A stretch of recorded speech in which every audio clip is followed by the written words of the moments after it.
আসসালামু আলাইকুম এভরিওয়ান, সবাই কেমন আছেন? আশা করি ভালো আছেন।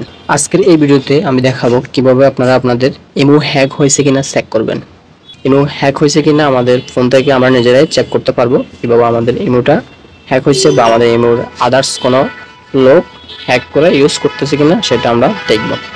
সো গাইস, মূল ভিডিও শুরু করার পূর্বে ছোট্ট একটা রিকোয়েস্ট থাকবে, আপনি যদি আমার চ্যানেলে নতুন দর্শক হয়ে থাকেন চ্যানেলটাকে সাবস্ক্রাইব অথবা পেজটাকে ফলো দিয়ে সাথে থাকবেন এরকম গুরুত্বপূর্ণ ভিডিও রেগুলার পাওয়ার জন্য।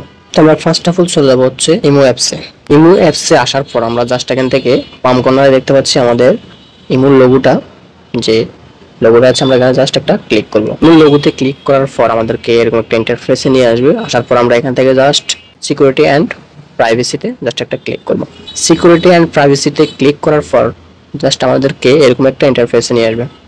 আমরা একটু নিচের দিকে আসলে দেখতে পাবো যে এখান থেকে ম্যানেজ ডিভাইস নামে একটা অপশন রয়েছে।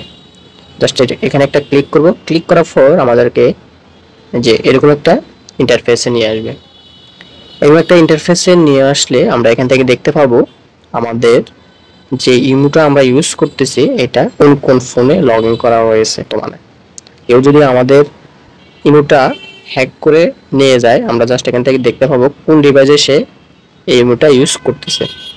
তো আপনারা জাস্ট এখান থেকে দেখতে পাচ্ছেন আমি আরো অন্য একটা অ্যান্ড্রয়েড ফোনে এটা লগ ইন করছিলাম, তাই আমার এখানে দেখাচ্ছে যে আমি এই ফোনও ইউজ করতেছি, যে J730GM স্যামসাং A260G স্যামসাং এই মডেলের ফোনও আমি এখান থেকে ইউজ করছি। একাধিক ফোনে আমি এই ইমোটা লগ ইন করে ইউজ করছিলাম, এখনো করতেছি, তাই আমার এখানে শো করতেছে। যদি এখান থেকে যদি আমি ইউজ না করতাম তাহলে আমার এখানে শো করতো না। তো আমি যদি চাই এখান থেকে আমি ইমো অ্যাকাউন্টটা যে হ্যাক করছে ওর ফোন থেকে চাইলে আমি এখান থেকে রিমুভ করে দিতে পারবো। ওর অ্যাকাউন্টটা এখান থেকে রিমুভ করে দিয়ে আমি পাসওয়ার্ডটা চেঞ্জ করে দিলে ও আর কখনো চেষ্টা করো লগ ইন করতে পারবে না আমার ইমোতে। তো আমি চাইলে এখান থেকে লগ আউট করে দিতে পারি, রিমুভ করে দিতে পারি। তো আমরা জাস্ট এখান থেকে লগ আউট করে দেওয়ার জন্য আমরা জাস্ট এখান থেকে এই যে ডিলিট অপশন দেখতে পাচ্ছেন, এখানে একটা ক্লিক করে এই যে ডিলিট অপশনে ক্লিক করে দিলে এখান থেকে একটা ওটিপি কোড আসবে আমার এখানে। ওটিপি কোডটা আমি এখান থেকে বসাই দিয়ে টিক করে দিলে আমার কি অ্যাকাউন্টটা ওই ফোন থেকে লগ আউট হয়ে যাবে।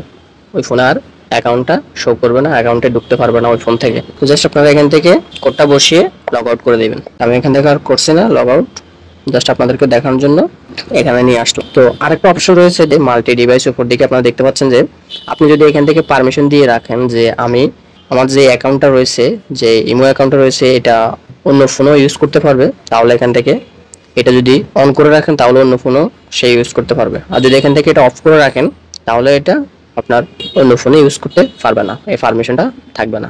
তো এখান থেকে একটা সিকিউরিটি পাচ্ছেন, এখান থেকে একটা প্রোটেকশন আমরা পাচ্ছি। তো জাস্ট আমরা এখান থেকে ব্যাক করে চলে যাব। ব্যাক করে আসার পর আমরা এখান থেকে দেখতে পাবো লগ ইন প্রোটেকশন নামে একটা অপশন রয়েছে, জাস্ট এখানে একটা ক্লিক করব। এখানে ক্লিক করার পর আমরা এখান থেকে দেখতে পাচ্ছি যে basic protection two step verification. Just আমরা এখান থেকে টু স্টেপ ভেরিফিকেশনটা যদি অন করে রাখি তাহলে আমাদের আরেকটা প্রোটেকশন হলো যে আমরা যদি কোনো ফোনে আমাদের এই অ্যাকাউন্টটা হ্যাক করতে চায় কেউ, তাহলে বা হ্যাক করে লগ ইন করতে চায়, তাহলে কখনো সে আমাদের এই ফোনের পারমিশন ছাড়া, এই ফোনের পারমিশন বা ভেরিফিকেশন যে কোডটা আসবে ওটা ছাড়া লগ ইন করতে পারবে না।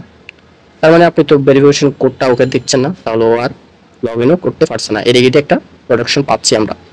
এটা ভেরিফিকেশন টু স্টেপ ভেরিফিকেশন এটা অন করে দেবো। এখান থেকে ক্লিক করে অন করার পর আমাদের অ্যাকাউন্টটা ফুললি সেভ থাকবে, কখনোই এই অ্যাকাউন্টটা লগ ইন করতে পারবে না, অন্য কেউ হ্যাক করেও নিয়ে যেতে পারবে না। আমাদের যদি এই স্টেপগুলো অন করা থাকে হ্যাক করতে পারবে না। সো গাইস, মূলত এই ছিল আমার আজকের ভিডিও। যদি ভিডিওটা ভালো লেগে থাকে অবশ্যই লাইক কমেন্ট শেয়ার করতে বলবেন না।